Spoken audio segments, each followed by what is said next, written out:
Mr. Blair, for being here. Explore. Explore shows up a total of 12 times in the new defense policy update. 9 of those are promises. Given that it has been about 7 years since the last publication of Strong, Secure, and Engaged, what have you and the ministry been doing the entire time?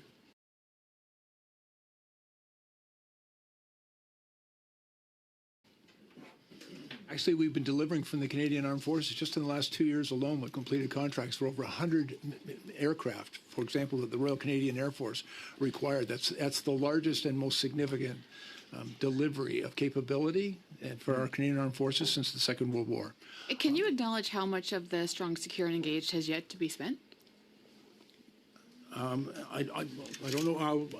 A question perhaps better put to our finance people. Okay, in fact, but for example, yeah.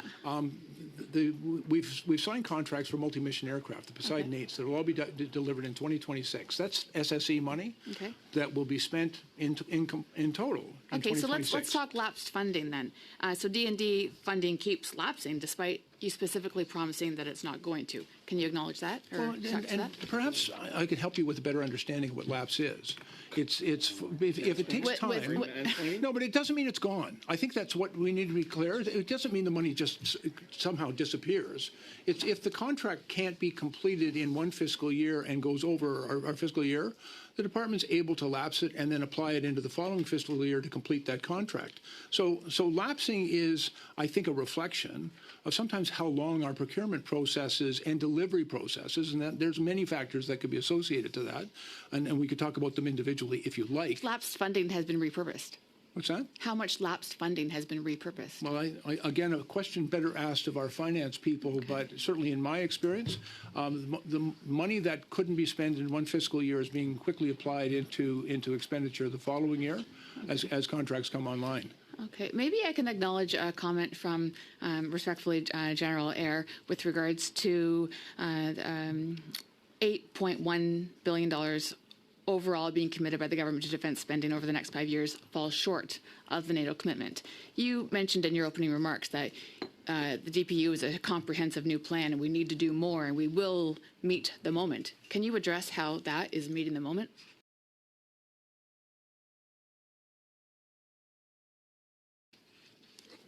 We're making very significant new investments in defense. We're spending money as efficiently and effectively as is possible, given our existing procurement processes. We're also re-examining our procurement processes to make them better fit for purpose and to meet the moment, as I've said.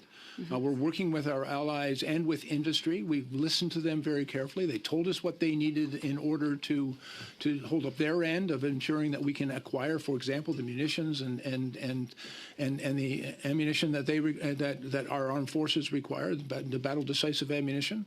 We've heard them. We've budgeted the money. We're now able. We have the resource that they said they needed to invest in their industry, but also to offer them long-term contracts. Okay, thank you. Also, in the promises in the DPU, we will streamline the security clearance process to reduce the time it takes for new recruits to move into their positions. If I recall correctly, last year General Eyre suggested that the CAF has more than enough applicants. The issue is in processing. They're not being screened quickly enough. So what changes are expected to make this able to happen faster? How can we facilitate this? I've got some great news on that. I was briefed just this past week on some great work that's being done by the Canadian Armed Forces and the Department of National Defence to digitize the application process. Canadians will be able to do it on their phones. That will not be better for the applicant, but it also provides a digital record of the application that will enable us to initiate processes far more efficiently in getting those security background checks done and to move through those applications. Frankly, if you don't go fast, we lose the opportunity. So more specifically then, how will this be speeding up screening work vis-a-vis security requirements, and how is this going to change? And will the screening be outsourced? I have a lot of questions because there's not a lot of clarity to this. Will other department security allowances transit over to the CAF? Will the requirements be lowered? Will CAF be prioritized over other departments when it comes to processing security clearances? What's this going to look like? Yeah, a couple of things that I think can be very helpful there. First of all, we understand when someone's coming in for basic training and we're treating them how to march and to shoot and putting a uniform on them and deploying them into some pretty basic functions, they don't need the highest secret security clearances that can come later on in the process. And additionally, we recognize that the implementation of a probationary period, because one of the challenges, we don't want to onboard somebody who might represent a risk, but if we are able to determine the level of risk before we deploy them into a sensitive area, it just makes more sense to do it in a more efficient and timely way. One thing I want to assure Canadians and you is that we're not going to compromise our standards for members of the Canadian Armed Forces. We're just going to apply those standards far more efficiently so that we can onboard people who want to serve as quickly and efficiently as possible. Thank you.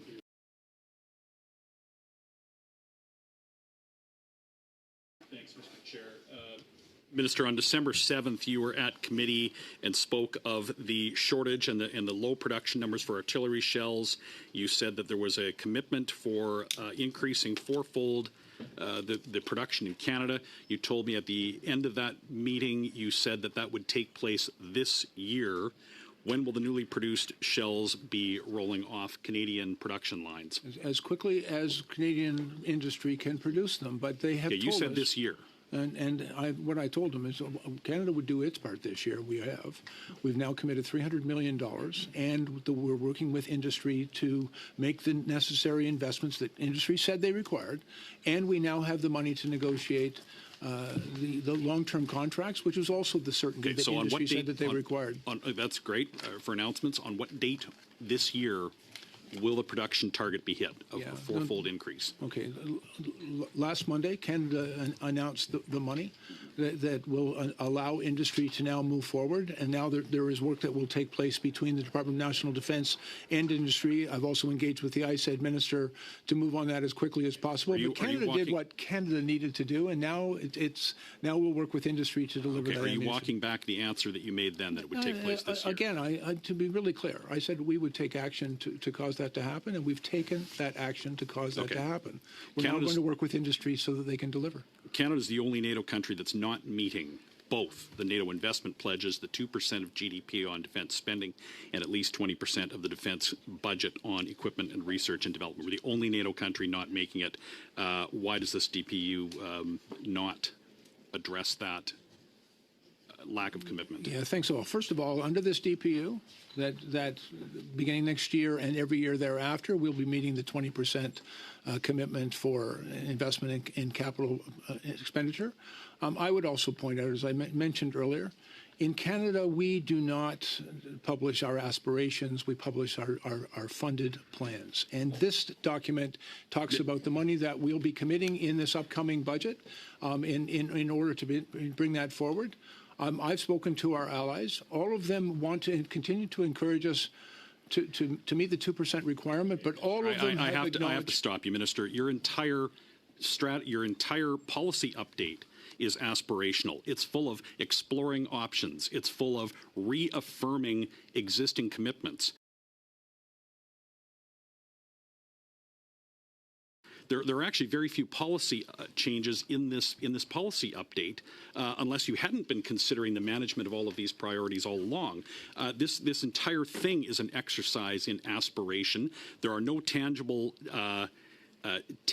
outcomes that can be measured by dates and specific dollar amounts, other than far down the road, far after another election. So, Minister, this defense update cannot possibly be characterized as anything other than an aspirational document. Well, $8.1 billion isn't aspirational. It's a budget. And it's got a clear plan for when expenditures can be made. Now, I cannot, and frankly, I have some very serious doubts whether any other government would ever make the same type of investment in defense, because your record speaks for itself. But what I can tell you is that this is a funded plan that has real dollars and real investments, It has been well received by industry that told us they needed that clarity and certainty, and we've provided it. It's been well received by our allies who see a very strong upward trajectory of defense spending and near tripling of defense budgets by our Canadian government since the last time another government was responsible for defense spending. And so there is a real clear plan. And if you didn't see it here, I'd invite you to go back and read it again. We're running out of time, Minister. One more question, just as a reminder for people about the detachment between announcement and reality. On January 10th, your government announced that January 10th, 2023, they announced they would purchase a NASAM system for Ukraine worth $406 million. 1 year ago, last week, your predecessor falsely claimed that that system was en route.